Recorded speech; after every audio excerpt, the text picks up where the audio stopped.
இந்த தேர்தல் முடிவுகள் வந்த பிறகு என்னை பற்றி வந்து ஒரு 2-3 விமர்சனங்கள் வந்து சோசியல் மீடியாவில், அரசியல் உலகத்தில் பரவலாக வந்து பரவிக்கிட்டு இருக்கு.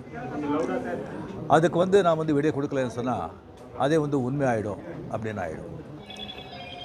நான் வந்து நேற்று பெங்களூர் போகும்போது நீங்கள்லாம் இங்கே வந்திருப்பீங்க, ஏர்போர்ட்டில் யாரோ வந்திருப்பீங்க. அங்கே வந்து நீங்கள் கேள்வி கேட்பீங்க, அதை விடை கொடுத்துலான்னு இருந்தேன். அப்போ நீங்கள் யாரும் அங்கே இல்லை.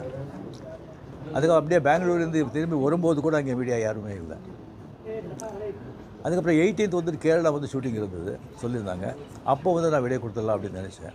நீங்கள் அங்கே வரலன்னா கூட முதல்ல சொல்லிவிட்டு அங்கே வர சொல்லி விடை கொடுத்துடலாம்னு நினச்சேன். அது ஷூட்டிங் வந்து போஸ்ட்போன் ஆகிடுச்சு. ஸோ இங்கே ரொம்ப இன்னும் தள்ளக்கூடாது அப்படின்னு சொல்லி உங்களெல்லாம் நான் கூப்பிட்ருக்கேன்.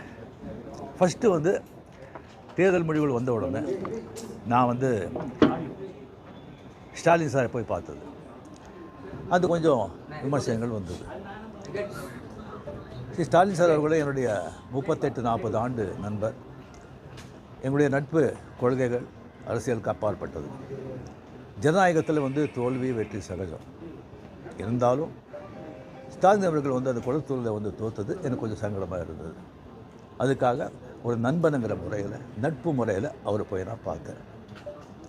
அதுக்கு வந்து நான் வந்து இங்கே விஜய் வந்து சிஎம் ஆகக்கூடாது, இப்போ அவருக்கு வரக்கூடாது, அதை தடுக்கிறதுக்கு வந்து ரஜினி அங்கே போயிருக்காங்க, வேறு ஏதோ 2 பெரிய பார்ட்டியை வந்து சேர்க்கணும்னு சொல்லி பேசுகிறாங்க அப்படின்னு சொல்லி விமர்சனங்கள் வெளியே வருது. அந்த சூழ்நிலையில் நான் அதெல்லாம் பேச முடியுமா? அப்படி பேசுகிற ஒரு தரங்கெட்ட ஆள் ரஜினிகாந்த் இல்லை. அது வந்து தெளிவுபடுத்துகிறேன். 2வது வந்து நான் அவர் வந்து வாழ்த்து சொல்லலை, ஏர்போர்ட் போகும்போது வாழ்த்து சொல்லலை. அவர் ஜெயித்த உடனே தளத்தில் வந்து என்னுடைய வாழ்த்துக்களை நான் வந்து அவருக்கு வந்து பதிவிட்டேன். நான் 2016 அரசியலுக்கு வர்றேன்னு சொன்ன பிறகு நான் ஏர்போர்ட்டுக்கு போகும்போது யூஸ்வலாக அங்கே இருக்கிறவங்க அந்த போர்டிங் கார்டு வாங்கிறதுக்கு இருப்பாங்க. அவங்களுக்கு கேட்குறது தான் வழக்கம், மீடியா யாராவது இருப்பாங்களா அப்படின்னு. அதே இதில் வந்து மீடியா யாராவது இருப்பாங்களான்னு கேட்டேன். பெங்களூர் போகும்போது மீடியா யாரும் இல்லைன்னு சொன்னாங்க. சரின்னு சொல்லி நான் போயிட்டுருக்கும்போது திடீர்னு ஒருத்தர் ஒரு மீடியா ஆள் மாதிரி தெரியல எனக்கு. ஒரு சின்ன ஃபோன் வச்சுக்கிட்டு விஜய் ஒரு முதலமைச்சர் இருக்கார் அப்படின்னு சொன்னாங்க. நான் என்ன செகண்ட் ஷாக், அது மீடியா மாதிரியே தெரியல எனக்கு. ஃபோன் வச்சுக்கிட்டு நான் அப்படியே பார்த்து சிரித்து நான் போயிட்டேன். அதுக்கு வந்து வாழ்த்துக்கள் சொல்லலை அப்படின்னு சொல்லி அதுக்கு ஒரு விமர்சனம்.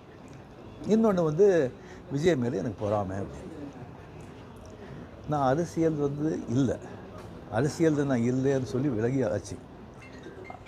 அரசியல் நான் இல்லாத போது அவர் மேலே எனக்கு ஏன் பொறாமை?